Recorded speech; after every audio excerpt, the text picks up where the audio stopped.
celui qui ne sait pas où aller, il n'ira nulle part. C'est pour ça aujourd'hui, pour vivre bien en entreprise, il faut avoir un plan de carrière partant du principe que tous les postes dans l'entreprise sont des postes qui sont à moyen ou à long terme évolutifs. Madame Leïla Naïm, bonjour. Bonjour. Je vous remercie encore une fois d'avoir accepté notre invitation aujourd'hui. C'est toujours un plaisir de répondre à la requête Nabila. Alors aujourd'hui, vous allez nous parler du plan de carrière et de son importance surtout pour un jeune fraîchement diplômé. Alors la première question, c'est pourquoi est-il important déjà d'élaborer un plan de carrière? Très bien, merci. Alors donc, pourquoi est-il important d'élaborer un plan de carrière? Donc, pour commencer, j'aimerais bien éventuellement évoquer l'adage qui dit « Celui qui ne sait pas où aller, il n'ira nulle part ». Ben, c'est simple. Pourquoi un plan de carrière? C'est pour avoir une orientation, pour avoir une destination et pour pouvoir aussi arriver à sa destination. Parce que ce serait bête éventuellement d'être engagé dans une carrière professionnelle qui va peut-être bien en fait s'étaler sur 30 ans, 40 ans, éventuellement voire même 50 ans au plus de travail. Et avec ça, ben, la personne n'a jamais été là où elle a toujours envie d'être. Elle n'a pas fait toute sa vie ce qu'elle a envie de faire. Et puis elle n'a pas été capable d'arriver finalement à aboutir à ses rêves et éventuellement et ses envies.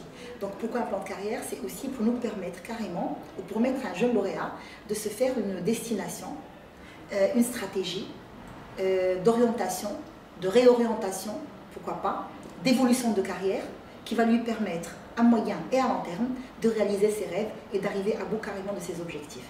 Aujourd'hui, c'est très important pour tout jeune chercheur d'emploi qui vient bien sûr d'arrêter sa vie estudiantine et donc qui vient d'avoir son diplôme, de commencer sa vie professionnelle avec une idée claire de ce qu'il veut faire et donc du secteur d'activité dans lequel il veut bien sûr être immergé, du poste à pourvoir, et puis du type finalement de mission qu'il veut éventuellement chapeauter.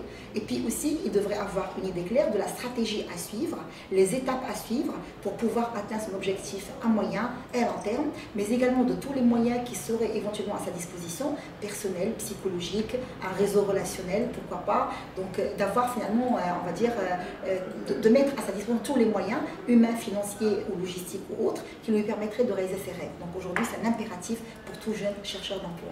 Donc, Madame Naïm, comment parler du plan de carrière pour des personnes qui occupent des postes stables et non évolutifs? Très bien. Alors, pour répondre à cette question, j'aimerais bien m'arrêter sur la partie un poste stable et non évolutif. Donc, c'est une variante très difficile à trouver dans l'entreprise aujourd'hui. L'entreprise aujourd'hui n'offre jamais de poste stable. Aucune entreprise ne peut offrir un poste stable, c'est-à-dire finalement le même poste, avec peut-être bien les mêmes missions, avec peut-être bien la même sécurité, le même confort, pendant finalement une durée illimitée. L'entreprise aujourd'hui, elle est évolutive, les postes sont mobiles et les personnes qui ont intégré dans leur sphère, dans leur schéma de pensée, on va dire une stratégie de mobilisation, une stratégie d'évolution, ben, ils vont pouvoir vivre et survivre très longtemps dans l'entreprise. Ceux qui sont avec un schéma de pensée, de sécurité, de confort et qui ne sont pas sur les évolutions risqueront d'avoir des problèmes. C'est pour ça aujourd'hui, pour vivre bien en entreprise, il faut avoir un plan de carrière partant du principe que tous les postes dans l'entreprise sont des postes qui sont à moyen ou à long terme évolutifs parce que toute entreprise ne fait qu'offrir ceci éventuellement. Bon, maintenant pour les personnes qui n'ont pas encore intégré ce schéma dans leur tête, c'est-à-dire que pour eux, je suis dans un poste qui est stable, qui n'est pas du tout évolutif et puis je suis satisfait, j'irai, c'est pas la peine de fournir d'efforts. Ben non, c'est faux.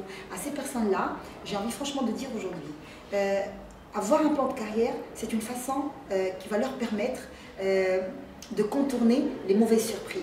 Quelles sont les mauvaises surprises? Ben, les mauvaises surprises, c'est les licenciements qui pourraient être éventuellement inopinés parfois, ou peut-être bien en fait des fusions. Voilà, d'entreprises qui passent par des difficultés financières ou je ne sais pas, et puis qui sont obligés d'aller peut-être bien fait sur des projets de fusion ou autres. Et donc là, on va prendre que ceux qui ont un projet de carrière, qui ont mis à leur disposition tous les moyens qui leur ont permis d'évoluer et puis de mettre à jour leurs compétences et leurs aptitudes.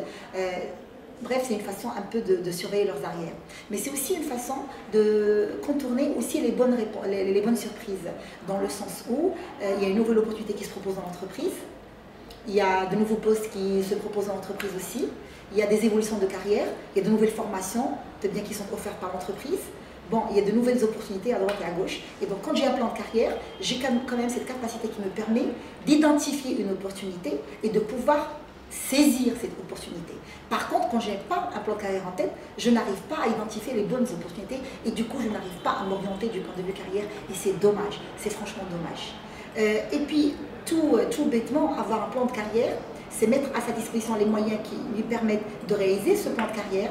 Et dans ma stratégie de réalisation de mon plan de carrière, je suis en train de mettre à jour ma formation, mon information aussi, mes compétences, mes aptitudes, ce qui fait de moi une personne qui répond toujours, on va dire, aux normes, aux standards de l'entreprise, qui est toujours à l'affût d'actualité et qui est toujours, on va dire, qui répond toujours aux besoins de l'entreprise avec une forte valeur ajoutée, qui sont aujourd'hui des critères très très importants pour pouvoir déjà exister en entreprise, évoluer avec l'entreprise et pourquoi pas tirer aussi vers le haut son entreprise.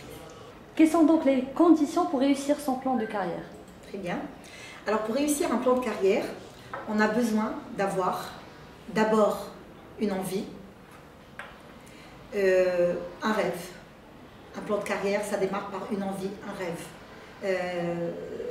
Et par la suite, ça va aller vers donc une stratégie avec des étapes qui vont être étudiées, qui vont être aussi préconçues par le candidat pour la personne elle-même. Ensuite, on arrivera à une projection, une visualisation du projet pour aboutir carrément à une réflexion sur les outils, les moyens financiers, humains ou autres pour réaliser son projet. Donc, pour réaliser un projet de carrière, on a besoin d'avoir ces 4 éléments en tête. Il faut faire partie de cette race qui, quand elle a un rêve dans la tête, ou quand elle a une envie, éventuellement, elle va mettre à sa disposition tous les moyens et toutes les stratégies pour réaliser le rêve et le reconvertir en objectif, en un plan d'action réalisable dans un temps et dans un espace, avec bien sûr des moyens qui sont, on va dire, crédibles, palpables, etc. Donc ça, c'est très important dans un plan de carrière. Deuxièmement, il faut avoir de l'ambition. Seuls les ambitieux arrivent à visionner un plan de carrière. Seuls les ambitieux arrivent à évoluer dans le cadre d'un plan de carrière. Donc il faut avoir de l'ambition, il faut oser avoir une ambition, il faut oser avoir une volonté de réussir, il faut oser et déterminer, il faut oser aussi challenger sa vie et challenger sa carrière et puis toute sa dimension professionnelle. Ça, c'est pour moi les conditions nécessaires pour pouvoir réaliser un plan de carrière. Et quelles sont donc les erreurs à éviter? Très bien. Alors les erreurs à éviter sont les suivantes. D'abord, je voudrais dire à tous ceux qui postulent pour un plan de carrière d'éviter de sauter d'un job à un autre, voilà, et qui est éventuellement, c'est-à-dire finalement changer de job, changer de poste, changer d'entreprise pour changement, pour uniquement changer, et parce que quand il est dans le changement, pour lui il est dans un plan de carrière. Pas du tout. Un plan de carrière, c'est une destination finalement qui a été préconçue, réfléchie sur la base de sa personnalité, sur la base de ce qu'il aime faire, sur la base de ce qu'il a fait, un bilan de compétences qui a été préalablement dressé, etc. C'est pas changer pour changer, mais c'est changer pour évoluer vers un poste qui répond à mes désirs, qui répond aussi à mes besoins, et puis qui répond aussi à toutes mes aspirations futures. Donc, pas de changement pour le changement. Deuxièmement, il faut aussi faire en sorte de mettre en place une logique dans le parcours. Quand on postule pour un changement dans un plan de carrière, il faut garder une logique entre ce qui a été fait préalablement et ce qui va être fait éventuellement de façon postérieure. Il faut qu'un plan de carrière reste en accordéon, en cohérence avec les prérequis, avec la formation préalable, avec le poste dans lequel on a été avant, et donc qu'il y ait une évolution, mais dans cette même logique. C'est important. Pourquoi? Pour garder sa crédibilité professionnelle. Autrement, ça fait quelqu'un qui va sauter finalement d'ici et là, et puis il n'y a pas de logique de parcours, et donc il n'est pas franchement dans l'expertise. Un plan de carrière devrait nous permettre à long terme d'être dans les échelons des experts. Et puis quand il n'y a pas de logique dans le parcours, nous n'allons jamais être des experts. On sera toujours débutant dans le domaine où l'on a été. Pourquoi? Parce qu'on n'a jamais conservé cette logique du parcours. Et puis la troisième question, c'est, vous savez, quand on est sur un plan de carrière, il y a des choses à gagner et d'autres choses à perdre. Bon, maintenant, il faut réfléchir.